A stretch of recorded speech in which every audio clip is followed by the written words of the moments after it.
আসসালামু আলাইকুম। Welcome back to my channel and Facebook page. আপনারা সবাই কেমন আছেন? আশা করি ভালো আছেন। আল্লাহর অশেষ রহমতে আলহামদুলিল্লাহ আমরাও ভালো আছি। আমি হাফসা বলছি চাঁদপুর থেকে। আজকে সকালে ঘুম থেকে উঠে জানলাটা খুললাম। আসলে কন্টিনিউ প্রতিদিনই খোলা হয়, বাট আজকে আপনাদের সাথে শেয়ার করতেছি। আর এখন যেহেতু রমজান সেহেতু একটু লেট করেই ওঠা হয়। সো এই তো জানলাটা খুলে ফেলছি, দেন জালিটা দিয়ে দিছি অ্যান্ড আমি ঘরটা গুছিয়ে নিতেছি।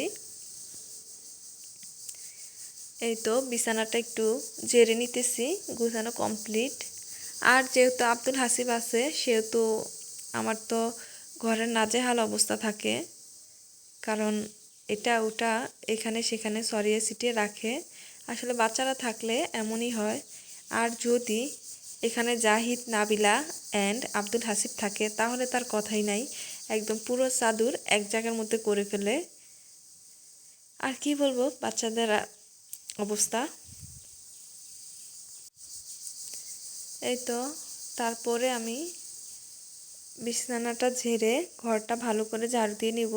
আর রমজান হওয়ার কারণে তেমন কোনো ঝামেলা নাই যে নাস্তা বানাতে হবে, রান্না করতে হবে সকালবেলা, পরবর্তীতে অন্য কাজ। যেহেতু আমরা গ্রামে থাকি সেহেতু আমাদের কিন্তু সকাল সকাল ভোরে রান্না করতে হয়। আর যারা ধরেন শহরে থাকে তাদের কিন্তু আর এমনটা করতে হয় না, যখন ইচ্ছা তখনই রান্না করতে পারে। বাট গ্রামের একটা রিচুয়াল আছে কি, সকালবেলা রান্না করতে হবে। যত ভোরে যে রান্না করতে পারে সেটাই মনে হয় ভালো। সো এখন আমি পুরো ঘরটা সুন্দর করে ঝাড়ু দিয়ে নিব। আর দেখেন সব কিছু এলোমেলো। এই যে একটা পিস্তল নিচে পালায় রাখছে, এমনই করে। যাদের বাচ্চা আছে তারা বুঝবেন যে বাচ্চা সামলে, সংসার সামলে হচ্ছে ভিডিও করা কি কি পরিমাণ কষ্ট। এই তো। সো রমজান থাকার কারণে সকাল সকাল সব কাজ সেরে নিতেছি। নেওয়ার পরে দেন আমি রান্না করতে গেলে ফ্রিলিভাবে রান্না করতে পারবো, সেজন্য।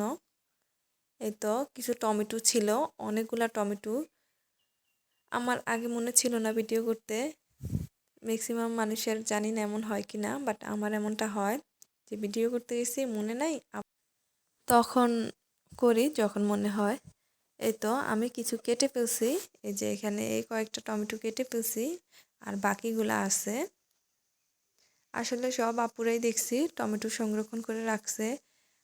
আসলে সব মিলিয়ে আমি কেন জানি সংরক্ষণ করতে পারি নাই। যে টমেটোগুলা নিয়ে আসছিল ওগুলো এমনিতেই ফ্রিজে রেখে তারপর খাওয়া হয়েছে। বাট এই কয়েকটা টমেটো দেখতেছি যেহেতু রমজান সেহেতু খাওয়া তেমনভাবে হবে না। আর টমেটো কিন্তু তেমনভাবে রান্নাও হয় না এখানে। সবাই ওনাদের মাছ অত বেশি ভালো লাগে না। সো আমি সেজন্য ভোর রাতের জন্য কিন্তু মাংসটা রান্না করি। মোটামুটি প্রতিদিনই মাংস থাকে, তা না হলে খাবার খাওয়াই যায় না, সেজন্য। আর সন্ধ্যা রাতের জন্য মাছটা রান্না করা হয়। সো এখন আমি এই টমেটোগুলা যেহেতু নষ্ট হয়ে যাবে সেহেতু এখন কেটে কেটে ফ্রিজে সংরক্ষণ করে রেখে দেব, সেজন্য কেটে নিতেছি। আর মাশাল্লাহ এখানে অনেকগুলো টমেটো, ইভেন 5 কেজির মতো হবে। এই তো সবগুলো টমেটো কাটা কমপ্লিট। এখন আমি সবগুলো ফ্রিজে রেখে দেব। আর নর্মাল ফ্রিজ দিছি, এই যে আপনাদেরকে দেখিয়ে দিতেছি। আর আমি এখানে টমেটো কাটতেছি, বাট সাথে আব্দুল হাসিবকে খাওয়াইতেছি। ও চা খাবে কিন্তু রুটি খাবে না। কত রকম বলে, কত কথা বলে তারপর খাওয়াইতে হয় ওকে। মাঝে মাঝে এখন তো রোজা রাখি না, এখন একদম বিরক্ত হয়ে যায়। এই যে কত রকম করে খাওয়াইতে হয় ওকে। আমার মনে হয় ম্যাক্সিমাম সব বাচ্চারাই এমন, একদমই খাবার খেতে চায় না। ওদেরকে খুব খুব করে তারপর খাওয়াইতে হয়। মানে আমার মাথায় ধরে না। সব কাজ সামলিয়ে যখন বাচ্চাকে খাওয়াইতে যাই তখন এত পরিমাণে মেজাজ খারাপ হয়, আমি সেটা বলে বোঝাতে পারবো না। কারণ বাচ্চারা যেই পরিমাণে দুষ্টামি করে খাবার খেতে চায় না তাদের জন্য এমন করলে কেমন লাগে। আমি তো মাঝে মাঝে মারি, আমার এমনিতে জিদ উঠে না, কিন্তু খাবার খাওয়াইতে গেলে খুব জিদ উঠে। আর আজকে হচ্ছে যেহেতু রমজান, খাবার দাবারের কোনো নাই, সেহেতু আমরা কিন্তু বেশিরভাগ সময় অবসর। সো আমি এখানে আজকে এই বেসিনটা ধুয়ে নিতেছি। আসলে এটা বেশি ধোয়া হয় না, কারণ এখানে এই সিঙ্ক কিন্তু দুইটা। সো আমরা যেটা ইউজ করি সব সময় ওইটা কিন্তু প্রতিদিনেরটা প্রতিদিন ধোয়া হয়। আর যেহেতু থালাবাটি ওইটাতে ধোয়া হয়, সেহেতু ওটা তো ধোয়া হবেই। আর এটা অনেক দিন পর পর ধুয়ে নেই। সো আজকে এটা একটু ধুয়ে নিতেছি। আর আমি কিন্তু সিঙ্ক হারপিক দিয়ে ধুই। একটু বেশি হারপিক যদি দেয় তাহলে অন্য অন্য অনেক সিঙ্কে নাকি কালো হয়ে যায়। জানি না, সিঙ্কেরও ব্যবধান আছে অনেক। আসলে এই সিঙ্ক যেমন, এটার মধ্যে হারপিক দিলে খুব সুন্দর হয়, বাট আরেকটা যেটা আমরা ইউজ করি নর্মালি, সেটাতে কিন্তু হারপিক দিলে কালো কালো কেমন জানি হয়ে যায়। সো আমি অল্প একটু হারপিক দিয়ে জাস্ট ময়লাটা তোলার চেষ্টা করি, সেজন্য কালো হয় না। এই তো আমি এখন ভালো করে ধুয়ে নিতেছি। আর এই প্লাস্টিকের যে ট্যাপগুলো লাগানো হয়, এটা লাগাইলে আমার মনে হয় যে একটা সুবিধা আছে, যে হারপিক দিলেই সাথে সাথে কি সুন্দর উঠে যায়, একদম ঝামেলা হয় না। আর ওগুলা কিন্তু আমার মনে হয় যে হারপিক দিলে দাগ পড়ে যায়। যাই হোক, হারপিকেরও অনেক গুণাগুণ আছে, হারপিক দিয়ে আমরা অনেক কাজ করতে পারি। এই তো আমি এখন ভালো করে ধুয়ে নিতেছি। আসলে আমি হয়তো ক্যামেরাতে ভালো করে বুঝাইতে পারতেছি না কতটা সুন্দর হয়েছে, বাট এমনিতে কিন্তু এই সিঙ্ক ধোয়ার পরে খুব ভালো লাগে, অনেক সুন্দর লাগে, আর অনেক মানে একটা গ্লেজ মারে। আমার ভিডিওটা যদি ভালো লাগে প্লিজ প্লিজ একটা লাইক করে দিবেন। আপনাদের এই লাইকে আমার ভিডিওটা আরও অনেকের কাছে পৌঁছে দিতে সাহায্য করবে। আর যদি আরও বেশি ভালো লেগে থাকে তাহলে প্লিজ প্লিজ সাবস্ক্রাইব করে পাশে থাকবেন, আর পুরো ভিডিওটা না টেনে দেখে যাবেন। আই হোপ আপনাদের কাছে ভালো লাগবে। আর যদি আরও বেশি ভালো লেগে থাকে তাহলে প্লিজ প্লিজ ফ্রেন্ড সার্কেলদের সাথে শেয়ার করে নেবেন। হয়তোবা আমার ভিডিও থেকে যদি কেউ কিছু দেখে শিখতে পারে। আমি চেষ্টা করি আপনাদের মনের মতো একটু সহজ করে সংসারটা কিভাবে সামলাই সেটাই দেখানোর চেষ্টা করি। জানি আমার আপু ভাইয়ারা খুবই ভালো ভালো কাজ জানে, রান্নাবান্নার কাজ সব কিছু খুব ভালো জানে। তারপরও দেই, যেহেতু আমার লাইফস্টাইল সেহেতু লাইফস্টাইল ভিডিওটা দেই। আর আমি অত পারদর্শী না যে আমি কিচেন বা টিপস কিছু দিব, দেই আর কি মনের হাবিলাসে। সেজন্যই তো আমি ব্লগ ভিডিও করা, কারণ আমি লাইফস্টাইলটা শেয়ার করব, কারণ আমার পক্ষে সম্ভব না আমি রান্না বা টিপস এইসব দিয়ে ভিডিও বানাতে। আর রমজানে কেন জানি ভিডিও বানাতে এনার্জিটা কমে গেছে, অনেক কমে গেছে। এই তো আমি সাইডটাও ভালো করে মুছে নিলাম, কারণ যেহেতু টাইলস বালু পড়লে কেমন কেমন জানি লাগে, সেজন্য।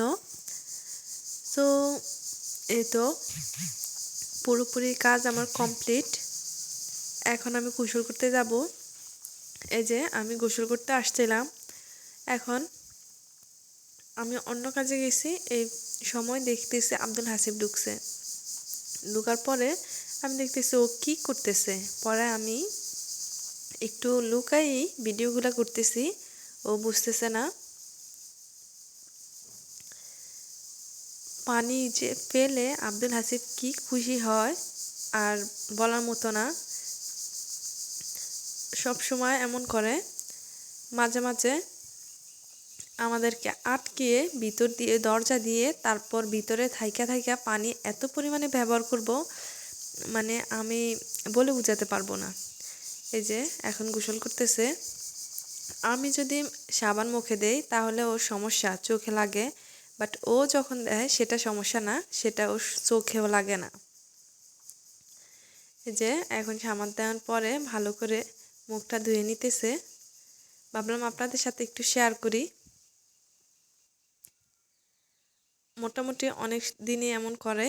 আর দেখতেছে যেহেতু ও বুঝতে পারে আমার শরীর ভালো না খারাপ, দেখতেছে আমি একটু মন মরা, সেহেতু ও নিজেই গোসল করে এখন দেখে ফেলছে আমাকে। দেখার পরে আমার সাথে কথা বলতেছে ও। আমি আর ওর বয়সটা দিলাম না। রোজা রেখে মনে হইতেছে আমার গলা শুকিয়ে আসতেছে আর কথা মনে হয় বলতেছি না। আর ভিডিওটা আজকে একটু বড়ই হয়ে গেছে, প্লিজ সবাই একটু দেখে নেবেন। এই তো আব্দুল হাসিব এখন গোসল করে নিতেছে। আর ও গোসল করে নেওয়ার পরে আমি গোসল করব। ও যখন দেখছে যে আমি ভিডিও করতেছি, ভিডিওটা সরাইতেছি না, সেজন্য একটু সাইডে চলে গেছিল। পরে আইসা আবার দেখতেছে না ভিডিও তো করতেছি। দেন আমার গোসল কমপ্লিট, এখন আমি ছাদে চলে যাব। এই যে ছাদে উঠে গেছি। আর ছাদে উঠে তারপর আমি জামা কাপড়গুলো মেলে দেব। আর যেহেতু রোজা সেহেতু বেশি ছাদে ওঠা হয় না, কারণ রোজার কারণে যে ছাদে উঠতেও কষ্ট লাগে। আর এতদিন জামা কাপড় হইতো জাস্ট আমারটা, আব্দুল হাসিবের তো আজকে 2 সেট, অন্য সময় আব্দুল হাসিবের 1 সেট হইতো। সো নিচে দিতাম, আজকে আর নিচে দেই নাই, চলে আসলাম উপরে। এখন ছাদে দিয়ে দিতেছি। এই তো আব্দুল হাসিবের জামা কাপড়, দেন আব্দুলের বাবার সবার জামা কাপড় দিয়ে দিছি। তো সবগুলো কমপ্লিট, এখন নিচে চলে যাব। তখন দেখতেছি আব্দুল হাসিব এই ট্যাপ থেকে পানি নিয়ে নিয়ে আসিতে দিতেছে। এখন যখন দেখতেছি আমি ভিডিও করতেছি আর বলতেছি আব্দুল হাসিব কি করতেছ, তখন ওর দুষ্টামি একটু বেড়ে গেছে। মানে আমার মাথায় দিতেছে না বাচ্চারা কিভাবে এত দুষ্টামি করে। মনে হয় আমরাও ছোটবেলায় এমন করছিলাম। এখন হয়তো বড় হয়ে গেছি, মনে নাই যে কি করব, বুঝতেছে না। আমার প্রিয় সালমা আপু, সবাই চিনেন ওনাকে, আমার প্রিয় আপু, আমার মিষ্টি আপু। উনি বলছে যে আমি নাকি আব্দুল হাসিবের নামে একটু বেশি বদনাম করি, বাট ও এত পরিমাণে দুষ্টামি করে যে না বলে থাকা যায় না। আর সালমা আপু তো খুবই মিষ্টি, সবাই সালমা আপুকে চিনেন। আর আমার ব্লগ ভিডিওর মধ্যে আমি কারো নাম নিতে চাই না, কারণ জানি না কার মনে কোনটা কষ্ট চলে আসে, বলা যায় না সেজন্য। কারণ সবার নাম না নিতে পারলে কারো কারো মনে কষ্টও হয়। সব আপুরাই কিন্তু প্রিয়, সব আপুরাই খুব ভালো, সব আপুরাই খুবই সাপোর্ট করে ভাইয়ারা আপুরা। যাই হোক, সবার কাছেই ক্ষমা প্রার্থী, ভুল হলে ক্ষমা করবেন। আর পুরো ভিডিওটা যতটুকু পারেন দেখে যাবেন। এখন আমি সব কমপ্লিট করে চলে আসলাম একটু কোরআন শরীফ পড়ার জন্য, কারণ সকাল ধরেই কিন্তু কাজ আর কাজ থাকে। সকালে সব কাজ কমপ্লিট করে তারপর একটু চলে আসলাম কোরআন শরীফ পড়ার জন্য। আর এই কোরআন শরীফ পড়তে গেলে কতবার যে উঠতে হয় তা তো বলার নাই, অ্যান্ড নামাজ পড়তে হবে। এই তো সব কিছু কমপ্লিট করে চলে আসলাম রান্নার কাজে। আজকে ছোটো মাছগুলা রান্না করব। এই ছোটো মাছগুলা অনেক দিন আগে নিয়ে আসছিল, জানি না আপনাদের সাথে শেয়ার করছি, আসলে তেমনভাবে মনে নাই। এই তো আর রান্না হচ্ছে জাটকা ইলিশ, এটা ভুনা করতেছি। দোনোটাই ভুনা করব, বাট এটা টমেটো দিয়ে, আর ওইটা যে ছোট ছোট মাছগুলা ট্যাংরা মাছ ওইটা রান্না করব হচ্ছে পেঁয়াজ দিয়ে, কারণ আমার শাশুড়ি আবার টমেটো খেতে পারে না, সমস্যা হয় সেজন্য। এই তো মোটামুটি আমার এই রান্নাটা কমপ্লিট। আর রান্না কিন্তু অল্প একটুই করতেছি, জানি না কতটুকু আপনারা বুঝতেছেন, বাট আমি কিন্তু অল্প একটু রান্না করতেছি। এই তো আমার রান্না কমপ্লিট, এখন মাছ ভুনাটাও কমপ্লিট করে নেব। আসলে আজকে তেমন বেশি রান্না নাই, কারণ হচ্ছে ওই দিনের গরুর মাংস আছে, ওইটা স্যারির সময় খাবো। আর যারা যারা ভাত খায় তারা সন্ধ্যা রাতে ভাত খেতে পারবে মাছটা দিয়ে। এই তো। আর এখানে বুট ভাজি করে নিতেছি। আর বুট ভাজির মধ্যে আমার হাজব্যান্ড সবসময় বলবে যে একটু আলু বেশি দেওয়ার জন্য, আলু বেশি না দিলে নাকি ভালো লাগে না। সো এই তো ভাজিটাও আমার কমপ্লিট। আসলে কত সময় লাগে রান্না বান্না করতে, মানে বলে বোঝানো যাবে না। সব কমপ্লিট করার পরে দেন আমার মনে হয়েছে শাক ভাজি করা হয় নাই, পরে আবার শাকটা রান্না করছি। এই তো শাকও রান্না কমপ্লিট। একটু আপনাদের সাথে শেয়ার করতেছি, সব কিছু একটু একটু শেয়ার করি। আর পুরো রেসিপি শেয়ার করি না, কারণ সবাই কিন্তু খুব সুন্দরভাবে রান্না করতে পারে। তো পুরো রেসিপি শেয়ার করার মতো কিছুই নেই। আর এখানে আলুর চপ ভেজে নিতেছি। সব কিছুই ভেজে নেব, একটু একটু শেয়ার করছি, পুরো শেয়ার করি না। আর এখানে হচ্ছে দুধ আর সেহারি